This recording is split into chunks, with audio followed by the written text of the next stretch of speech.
D'ailleurs, le jour où j'ai prêché ce message, quand j'ai fini de prêcher, j'étais dans une église à Limité. Je sors, on m'arrête. 21h, 21h30. Je prêche un puissant message. Les gens sont venus jusqu'à ce jour. Je sors de l'église. On m'arrête. On m'emmène à la DEMIAP. C'est là où on arrête tous les prisonniers d'État. Les prisonniers qui ont des problèmes avec l'État, la sécurité de l'État, même avec le chef de l'État. Je passe une nuit là-bas. Et le matin, je sors. Dis à ton voisin, il y a un prix à payer pour la puissance.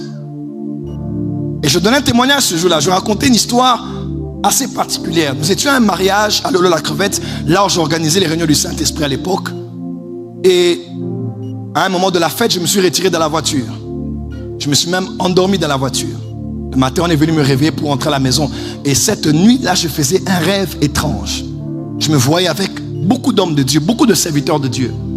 Et nous étions en train d'escalader, de gravir des montagnes, de monter des falaises. Et à un moment, je ne sais pas ce qui s'est passé, tout le monde a pris une voie. Et on dirait qu'une force m'a détaché de la masse et m'a jeté de l'autre côté. Et je me suis vu prendre une autre route pendant que les autres avançaient. Une toute autre route. Quelqu'un se rappelle de ce témoignage?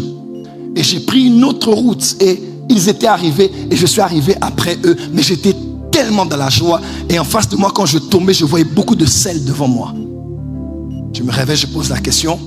Que veut dire cette vision?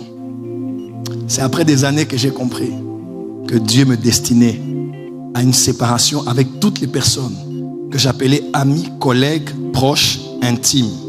Pourquoi? À cause de sa puissance, je devais me tenir solitaire. Écoutez-moi très bien dans ce que je vais dire. J'ai découvert que les plus grands ennemis des nouveaux réveils sont ceux qui ont expérimenté les anciens réveils.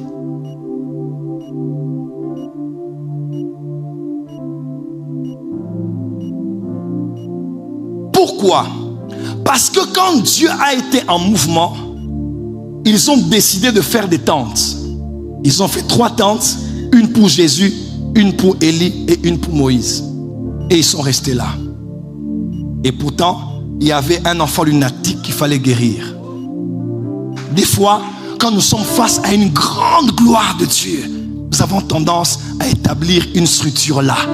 Parce qu'il faut préserver l'héritage de ce que Dieu a fait de notre génération. Et pourtant, Dieu ne change pas. Mais sa manière de faire peut changer. Dans Acte